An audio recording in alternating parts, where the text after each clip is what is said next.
Assalamualaikum warahmatullahi wabarakatuh. Perkenalkan nama saya Vina Jamaluddin dari kelas Kom B. Sini saya akan menjelaskan tugas saya, tugas software engineering yang mengenai review paper. Di sini saya sudah menemukan sebuah jurnal yang berjudul Software Engineering for IoT Driven Data Analytics Application, yang dimana jurnal ini merupakan jurnal IEEE Access. Dan sebelum menjelaskan mengenai sedikit tentang isi papernya, saya sini akan menjelaskan ranking jurnalnya ataupun mengenai penerbit jurnal tersebut. Jurnal terlebih dahulu. Dan dapat dilihat di Simago. Sini kita klik IEEE Access. Dan ya, sini ada IEEE Access, kita klik juga. Dan kita bisa dilihat di sini. Di sini eh, skopnya itu atau subjek areanya itu ialah Computer Science, Engineering, Material Science, ya. Publishernya IEEE ya. IEEE di sini H-indeksnya 158 dan di sini masih masih berlaku sampai sekarang ya, karena di sini belum ada untuk terbitan 2022, maka dia masih sampai 2021. Berarti masih masih bisa sampai sekarang. Dan kita lihat ranking jurnalnya itu ialah, sini bisa kita lihat tahun 2021 dia Q1, berarti jurnal itu ini merupakan jurnal Q1 yang dengan nilai SDR 2021 itu 0,93. Selanjutnya, untuk melihat bagaimana penerbitannya, kita buka homepage tadi, terus muncullah dia website IEEE-nya, IEEE Access. Di sini kita bisa lihat additional information. Silahkan keluar ini, kita lihat dulu learn about more. Untuk mengetahui secara mendalam mengenai IEEE Access ini, kita bisa lihat di sini jurnal IEEE Access ini formatnya open access. Frekuensi itu masih berlanjut ya, terus-menerus. Dan untuk submit publikasinya itu sekitar 4-6 minggu, semua topik bisa. Dan penerimaan rata-ratanya itu sekitar 30%. Modelnya itu binary peer review dan biaya publikasinya itu perkiraan sekitar $1.950. Sini kita lihat impact faktornya itu ialah 3,476 di tahun 2021 dan dia itu terindeks eh, direktori di dan dia itu terindeks Directory of Open Access Journal Dodge, dan di sini juga ada Google Scholar, Journal Citation Reports, dan Science Citation Index Expanded, Scopus, Web of Science juga terindeks. Dan untuk mengetahui guideline-nya, kita bisa lihat di submission guideline. Sini kita bisa lihat eh, di sini manuskripnya itu dibuat double column dan spasi tunggal, yang dimana nanti dalam pengirimannya itu bisa menggunakan file PDF dan Word, dan seterusnya file size should not exceed. Oh, filenya itu tidak boleh lebih dari 40 MB. Kemudian ya kita bisa lihat, dan eh, autornya itu harus mempunyai ORCID ID, dan bisa dilihat juga banyak juga informasi-informasi penting di sini. Manuskrip keyword. Keywordnya itu tidak boleh lebih dari 10 ya, minimalnya itu 3 dan tidak boleh lebih dari 10. Dan kalau untuk video di sini maksimum filenya itu file size-nya itu 100 MB. Kita lihat lagi.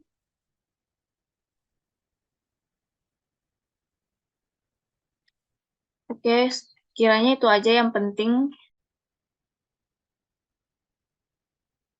Setelah tadi membahas atau mencari tahu sedikit mengenai penerbitan paper ini, maka selanjutnya saya akan menjelaskan mengenai paper Software Engineering for IoT Driven Data Analytics Application. Sini kita lihat penulisnya itu Akas Ahmad dan kawan-kawannya. Dan di sini juga dibilang penelitian ini dinanai oleh Research Internship di Universitas Hail, Saudi Arabia. Di sini abstraknya itu berisi Internet of Things Driven Data Analytics atau IoT GA itu memiliki potensi mengungguli operasionalisasi berbasis data dari lingkungan pintar. Namun ada penelitian terbatas tentang bagaimana aplikasi IoT DA ini dirancang atau diimplementasikan, dioperasionalkan, dan dikembangkan dalam konteks siklus hidup. Dan artikel ini secara empiris memperoleh kerangka-kerangka kerja dan taksonomi yang ada. Dan mereka ini mengembangkan kerangka evaluasi untuk mengevaluasi proses perangkat lunak, metode, dan artefak software engineering lainnya untuk IoT DA ini.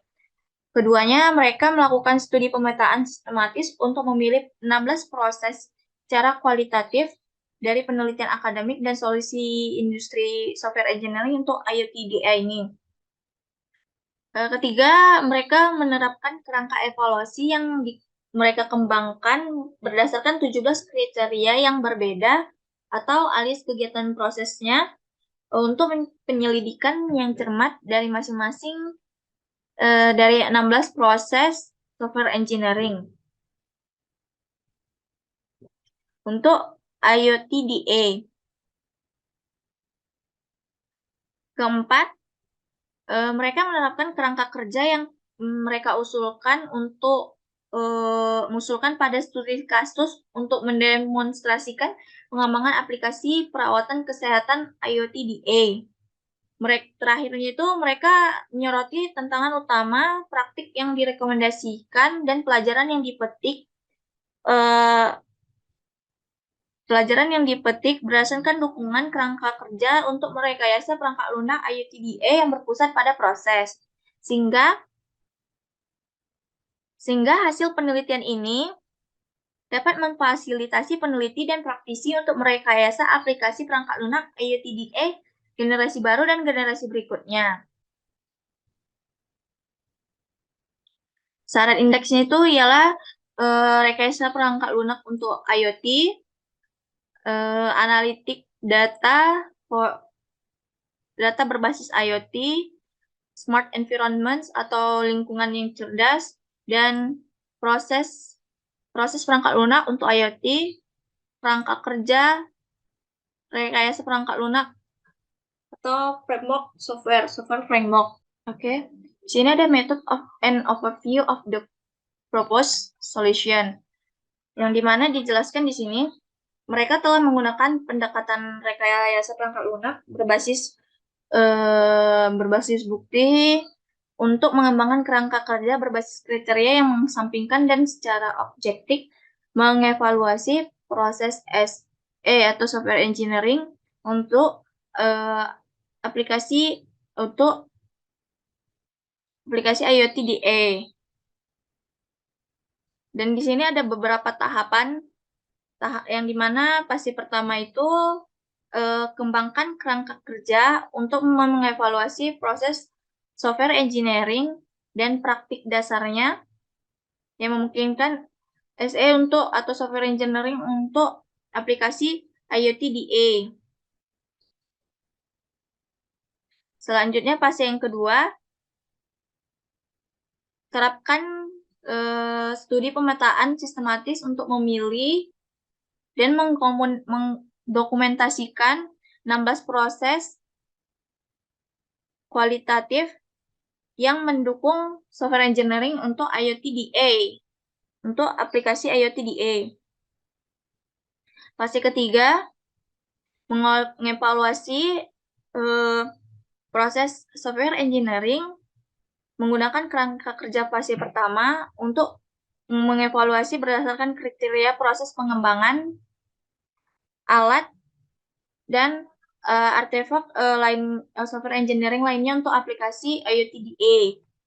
Selanjutnya fase keempat yaitu untuk mendukung pengembangan sistem perawatan kesehatan pintar yang berpusat pada proses sebagai studi kasus untuk menyajikan pedoman, rekomendasi, dan pelajaran yang dipetik untuk merancang aplikasi IoT DA. Selanjutnya,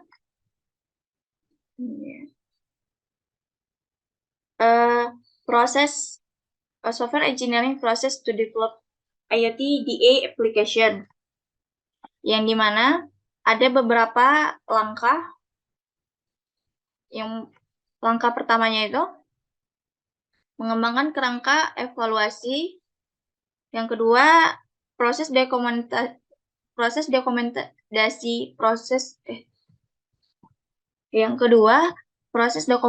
informasi. Yang ketiga, dokumentasi hasil evaluasi. Dan yang keempat, studi kasus, rekomendasi, dan pelajaran yang diperoleh. Langsung saja kita mencari tahu kesimpulan dari penelitian ini ialah IoT mewakili sistem intensif perangkat lunak yang mengeksploitasi sensor dan teknologi jaringan untuk mengaktifkan kecerdasan berbasis data untuk kota pintar dan infrastruktur. Sistem dan aplikasi analitik data yang mencerna data dari IoT mengeksploitasi sensor sebagai hal yang saling berhubungan. Untuk mengumpulkan, bertukar dan proses data konseptual yang mendukung intelijen berbasis data dan memungkinkan dukungan keputusan untuk sistem cerdas. Aplikasi IoT DA yang mengeksploitasi platform dan teknologi IoT bergantung pada siklus hidup rekayasa yang mendukung desain, sistematis, pengembangan, penerapan, dan evolusi aplikasi semacam itu. Rekayasa perangkat lunak untuk IoT DA menyatukan sains dan teknik menganalisis data, mengubah teori dan algoritma perangkat lunak, dan mengubah data mentah menjadi informasi yang berguna dengan menggunakan alat dan teknologi perangkat lunak. Software engineering untuk IoT DA itu bertujuan untuk memperkuat kemampuan strategis perusahaan dengan mengeksploitasi alat, perangkat lunak, algoritma, dan aplikasi yang mengumpulkan data dari sensor dan sistem IoT serta memberikan analitik cerdas kepada pemangku kepentingan. Sekian penjelasan dari saya. Jika banyak yang kurang, saya mohon maaf. Assalamualaikum warahmatullahi wabarakatuh.